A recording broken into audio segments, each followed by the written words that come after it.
60 Hells Angels showing up to help a town that had publicly refused them was not something Cobre Wells, Arizona had been prepared for. It was not something they had been prepared for at 2 in the morning, with the smoke still heavy over Mesquite Street and 3 families standing in the road in their nightclothes and the county emergency coordinator 40 miles away still on the phone with his supervisor. It was not something they had been prepared for because 3 months earlier, the Cobre Wells Town Council had voted 7-2 to deny the Saguaro chapter's permit for a benefit ride through town, citing, in the language of the resolution that Alderman Curtis Webb had authored and the council had passed, concerns about public safety and community character. The resolution was still on the books when the first headlight appeared on Route 77 from the north. Then, another, then 58 more behind it.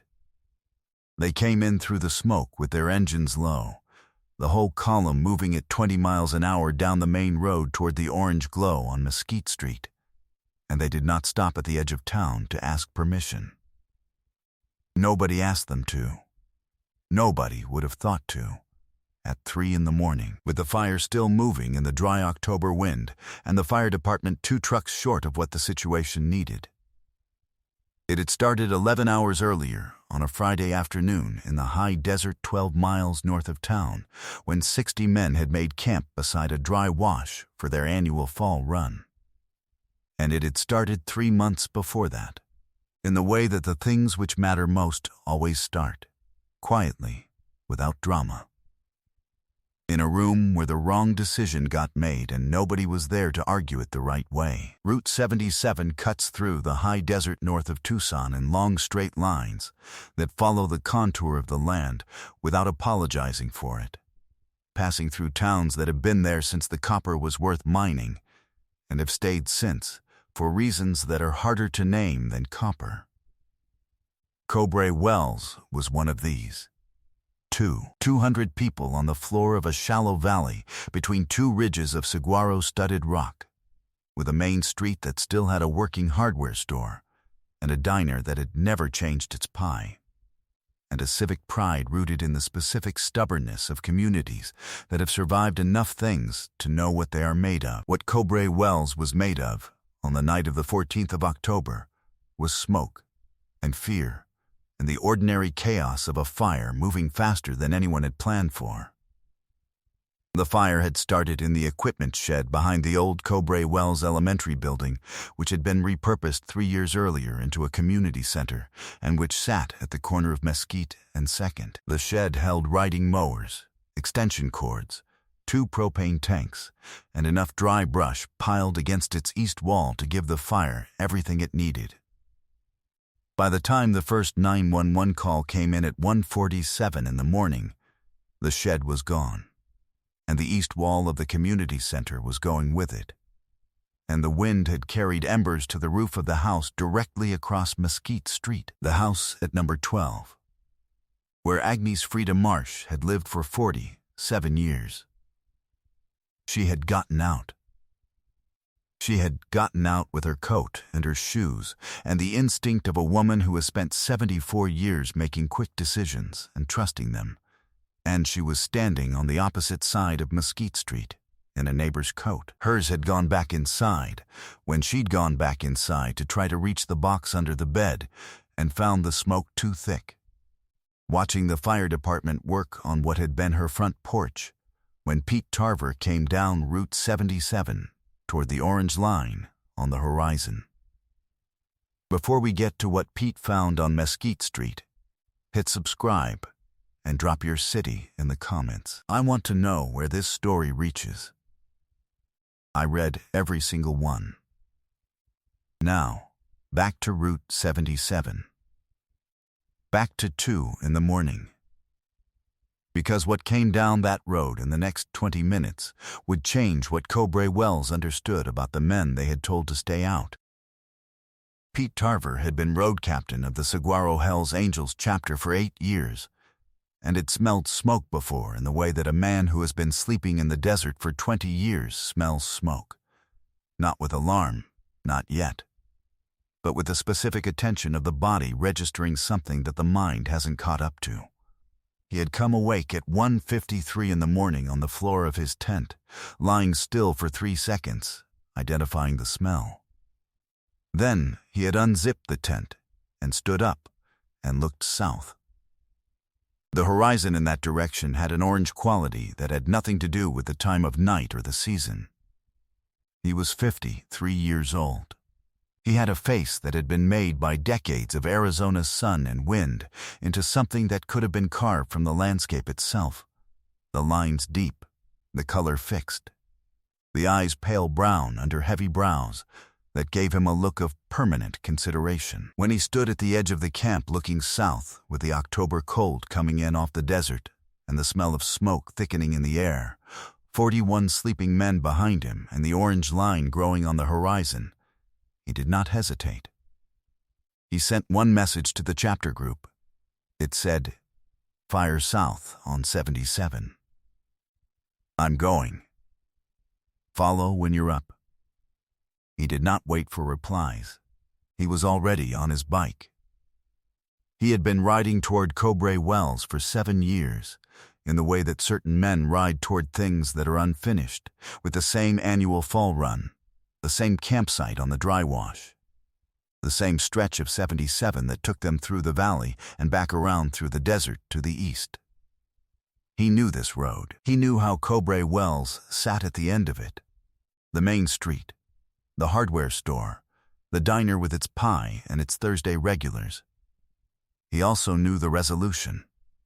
He had been the one to take the phone call from the town council's administrator in July, a woman named Patricia, who had been apologetic and procedural in equal measure, informing him that the permit application for the annual benefit ride through Cobre Wells had been denied. He had listened to the whole call without interruption. He had said thank you, because Patricia had not written the resolution and was just delivering the news. He had set the phone down and sat for a few minutes with the particular tiredness of a man who has been explaining himself to rooms that weren't ready to hear it for 3 decades and has not yet decided whether to stop trying. He had not been angry.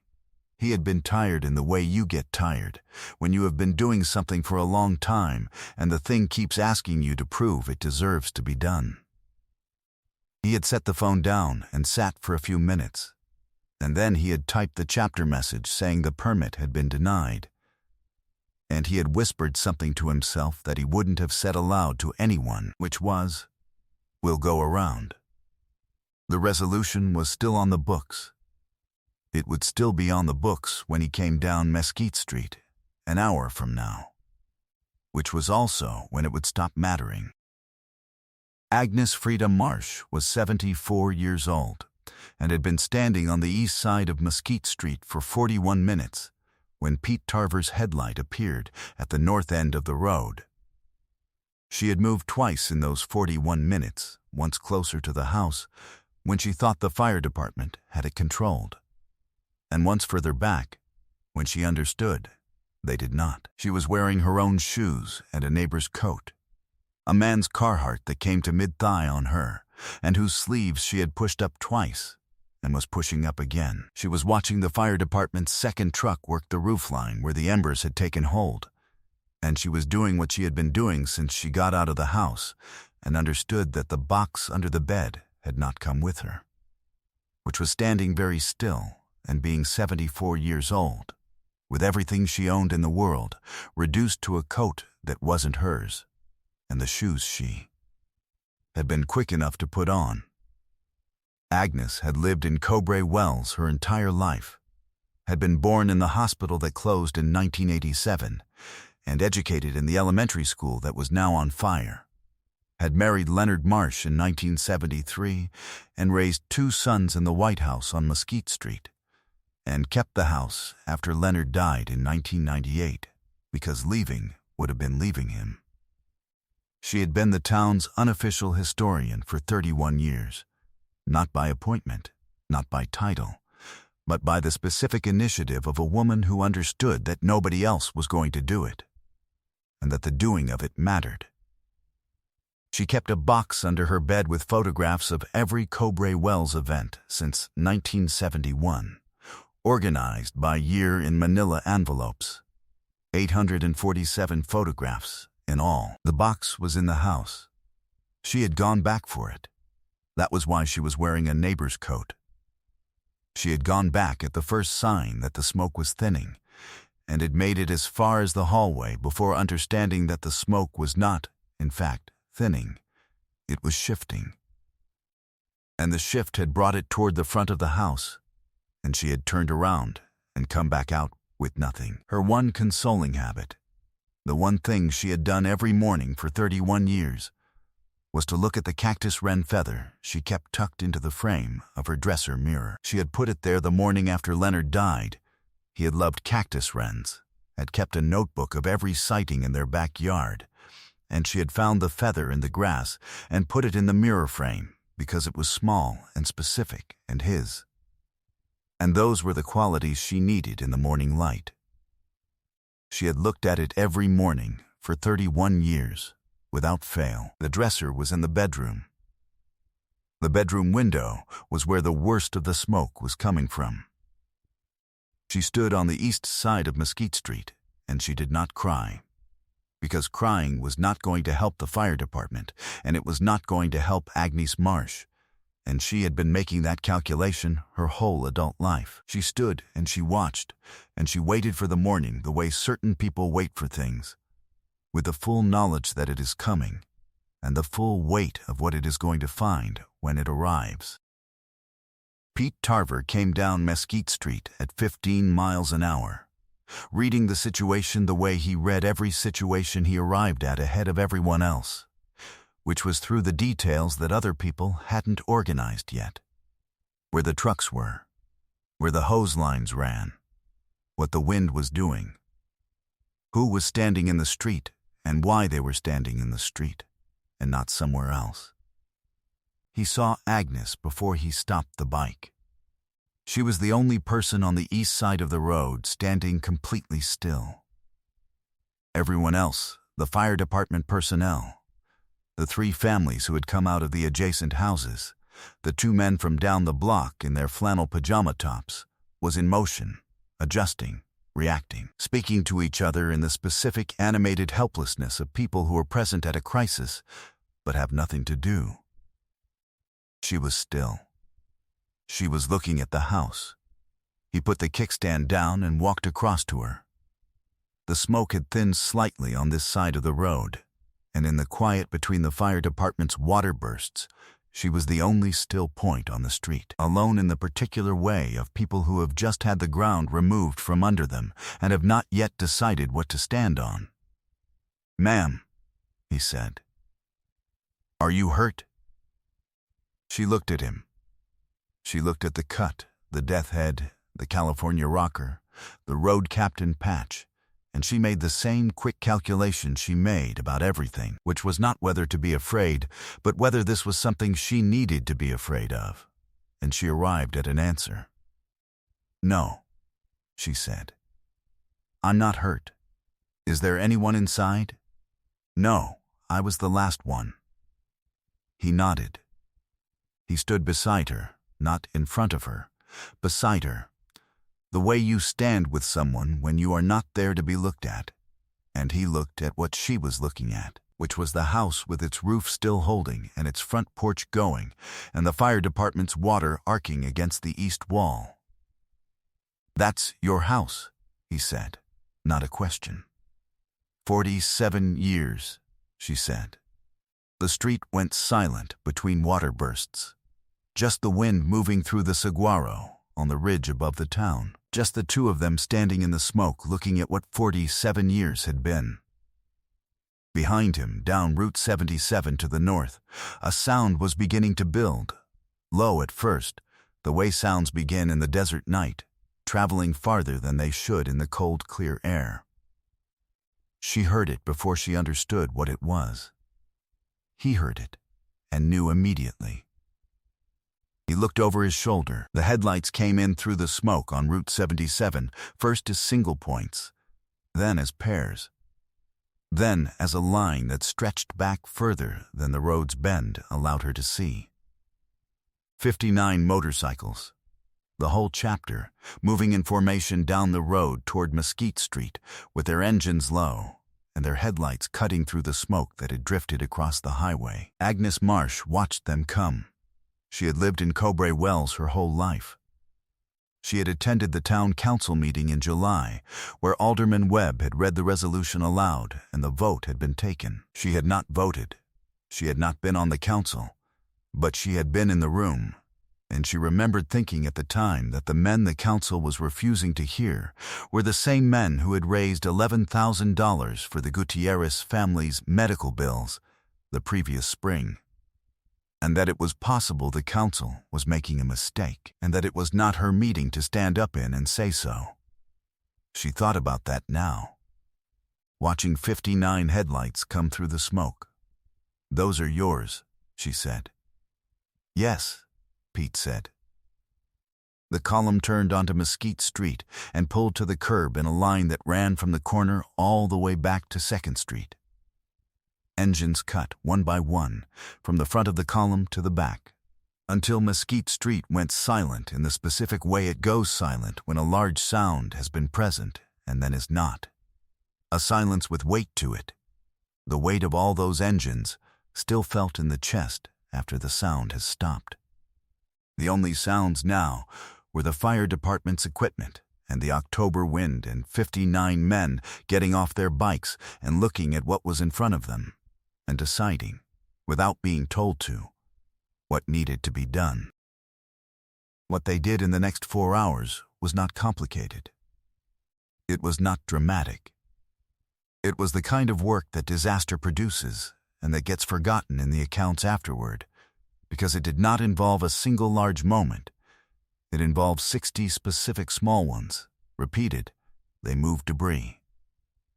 They ran water from the tanker truck in rotating shifts when the fire department's crew needed relief. A man named Durso, who had worked construction for 20 years before the chapter, identified the section of fence on the east side of the property that was serving as a wind channel feeding the fire, and 3 men pulled it down in 11 minutes with tools from their saddlebags and the specific efficiency of people who do not discuss whether something can be done before they do it. They fed people the camp food they had packed for the fall run, the coolers on the truck that one of the support crew had driven down when the chapter message went out, came off the truck and went on to the folding tables one of the brothers set up on the west side of Mesquite Street.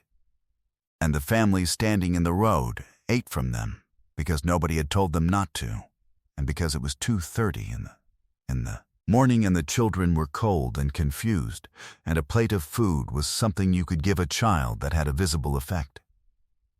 A man named Oso, 6'4", 260 pounds, a daughter in Tucson who had his eyes, sat on the curb with a woman and her 3 children for 40 minutes while her husband worked with the fire department.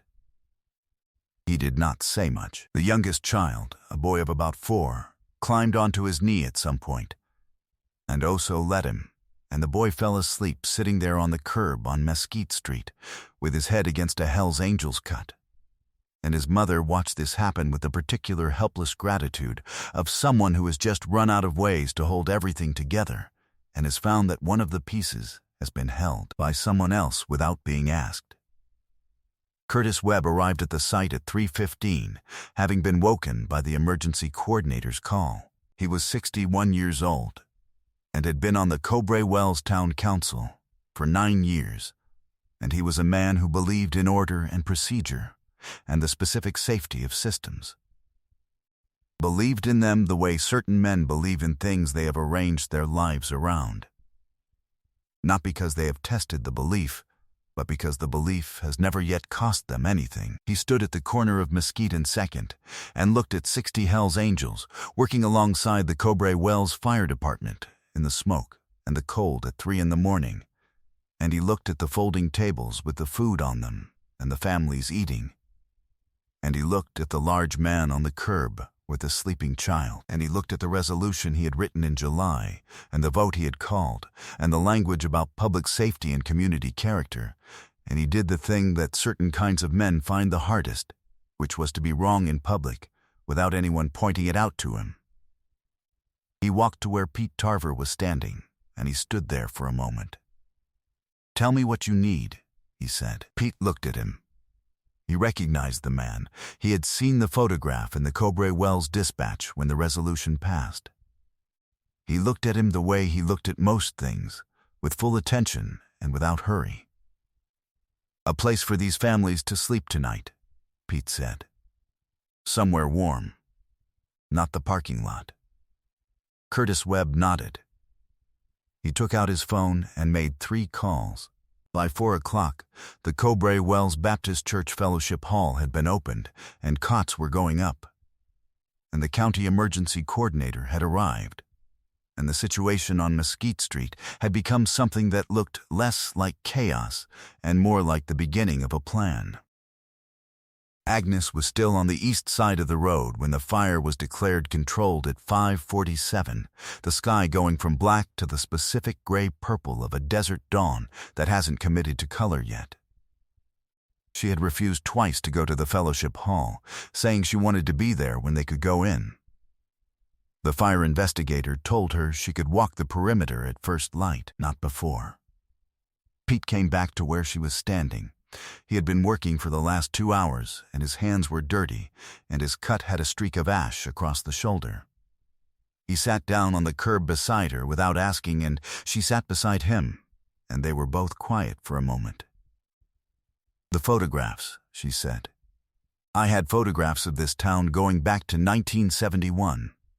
Every event. Every family, 847 of them, in a box." She paused. "I went back for them. I know," he said. "I could see it in your coat." She looked at the neighbor's coat. She did not say anything for a moment. "I had a feather," she said, "from a cactus wren in my mirror. My husband—" She stopped. Pete was quiet. He did not rush her. "He kept a notebook," she said. "Every cactus wren he saw in the yard, I kept the feather." They sat in the desert dawn with the fire department packing equipment behind them and the smoke thinning in the cold morning air. And Pete reached into his cut's inside pocket. He was not sure what he was looking for. His hand found what was there, a photograph, folded once. His wife and daughter at the Grand Canyon 2 summers ago, standing at the rim with the light behind them and his daughter laughing at something his wife had just said. He looked at it for a moment. He held it out to Agnes. She looked at it. She looked at him. "That's yours," she said. "I know what they look like," he said. She was quiet for a moment. She took the photograph. She looked at the 2 women at the canyon rim in the early light, a woman and her laughing daughter, the size of the thing behind them. "Thank you," she whispered. She put it in the pocket of the borrowed coat. Curtis Webb's resolution was formally rescinded by the Cobre Wells Town Council at a special session called 12 days later. A session that was attended by 61 people and that took 4 minutes to conduct because there was nobody in the room who voted against it. He was not the one who called the session. That had been Councilwoman Diaz, who had been one of the 2 dissenting votes in July, and who had waited 11 days after the fire to let the community arrive at its own position before calling the vote. Webb spoke briefly at the session. He said, "I was wrong. I want it on the record." It was on the record. Agnes Marsh moved in with her younger son in Tucson while the insurance settlement was worked out. She took the photograph with her. It was in the pocket of the borrowed coat, which she had not returned because the neighbor insisted she keep it. And the photograph was in the pocket when she arrived in Tucson, and it stayed on the dresser in her son's guest room in the frame she bought the second week she was there. She wrote Pete Tarver a letter. She sent it to the chapter house because she did not have his home address. The letter was 2 paragraphs. The first paragraph said thank you in the specific way that people say thank you when they mean it to stand for everything that cannot be itemized. The second paragraph said, "I have been the town's historian for 31 years. I am going to start over. Would you be willing to send me a photograph of your chapter for the new box?" he sent 14. Pete Tarver rode out of Cobrae Wells south on Route 77 as the sun cleared the East Ridge, and he rode into the morning the way he always rode, with the desert opening on both sides and the road ahead and the full weight of the night behind him, which was not a burden so much as a thing he was carrying from one place to another, the way you carry something when you know where it's going.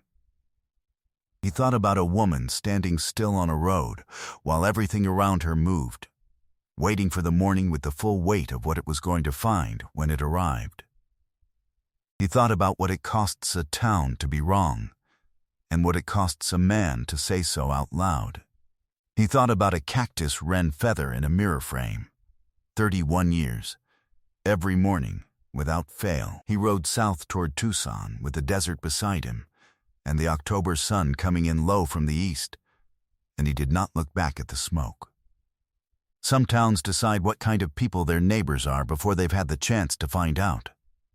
Sometimes it takes a fire, and 60 men who didn't wait to be asked, to show them what they missed. If this story found you, share it with someone who needs to be reminded that the people a town calls dangerous are sometimes the first ones through the door. Subscribe so you never miss the next story. And drop a comment below. Have you ever changed your mind about someone after watching what they did, not what they said? Type Agnes in the comments if this one reached you.